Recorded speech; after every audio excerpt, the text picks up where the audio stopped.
See the dying man? Not long for this world, they used to say. Albeit, well, they say still, not long for this world, they say, albeit less than they used to. Not long for this world. Passing out of usage. Archaic because of the hint of euphemism, suggestion of something to come. When recently I heard the phrase uttered by a vital 84-year-old doctor and surfer in Honolulu, the words entered my ears as imperative. You should not long for this world. Though of course we do. Composing oneself.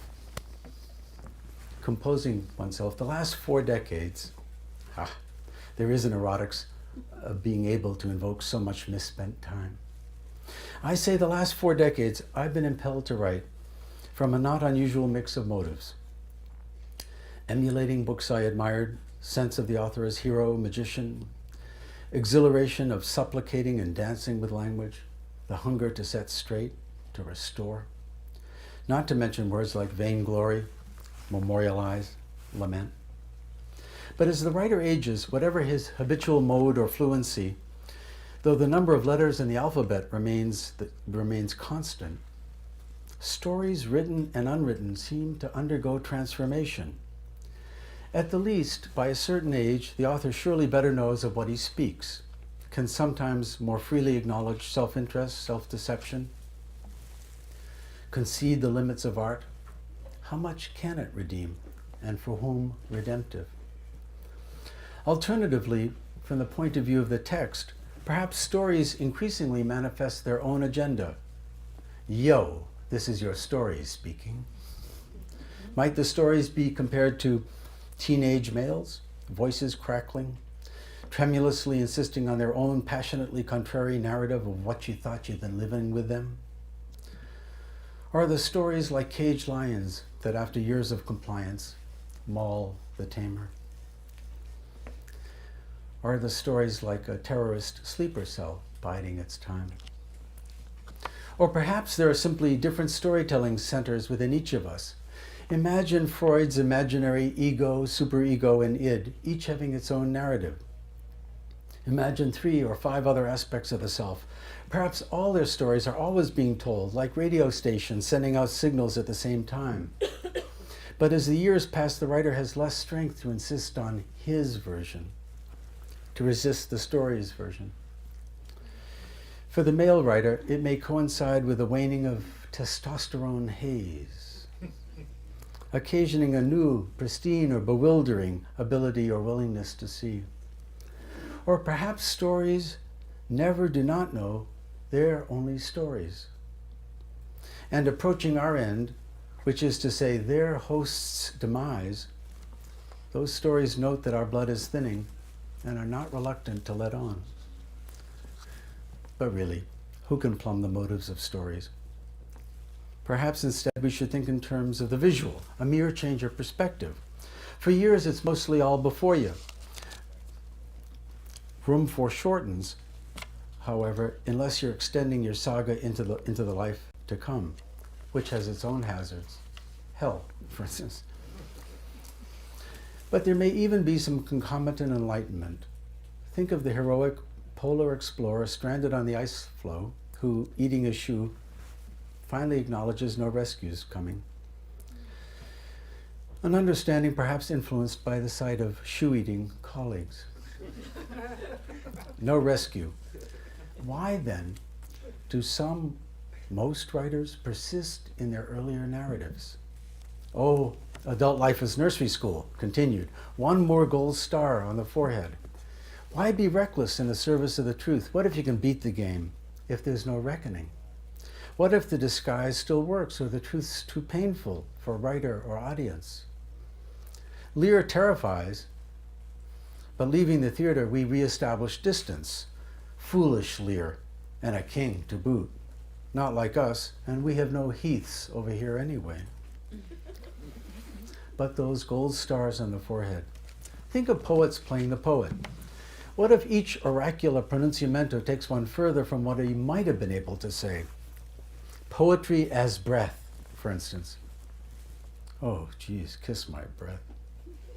So many self-serving fairy tales about our lives, some of them told by writers. Question. So, Thomas Farber, your cautions and savors tell the whole truth? No, sorry. Epigrams are, well, polished shards.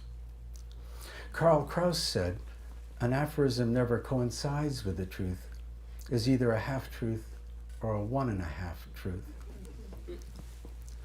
Whether or not that's true, epigrams may be breadcrumbs, marking the writer's path home to silence, or to more extended prose, or may function as prods, reminding the word worker about word joy, or implicate and so chasten, once more evoking the personal that the writer projected as universal, what Kafka called transforming I madness into he madness.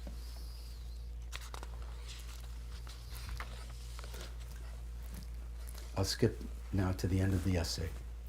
And at this moment, that is, of once again becoming a writer after a break from writing, and at this moment, just what kind of writer would I be? Well, there by my desk was the folder of unpublished epigrams, one to a page, pulsing on my shelf like my computer's green light in sleep mode.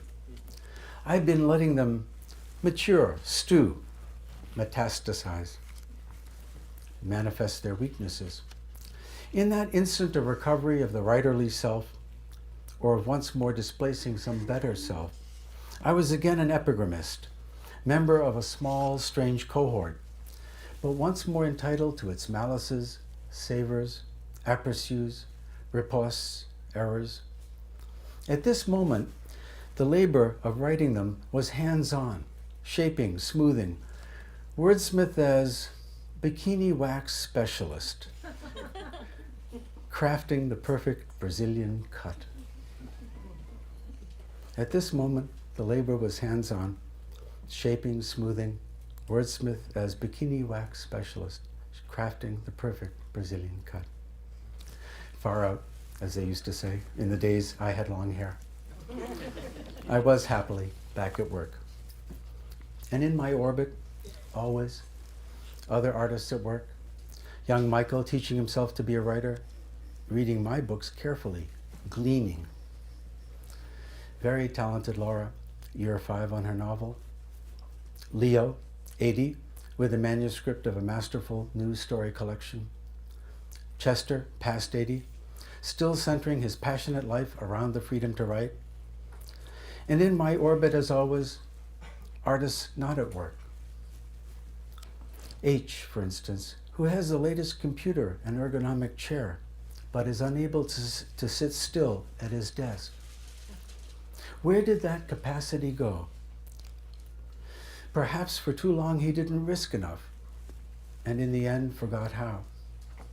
Committing to words is a tough game. Committing to words.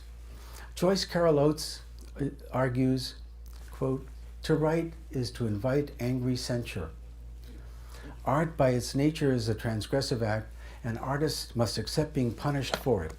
The more original and unsettling their art, the more devastating their punishment." Question. Tom, what do you think of that quote? Must I answer? Please. Well, yes, no, sometimes. Actually, the more common curse of art is that you may not be sure you deserve praise, or one's own judgment may be the most severe.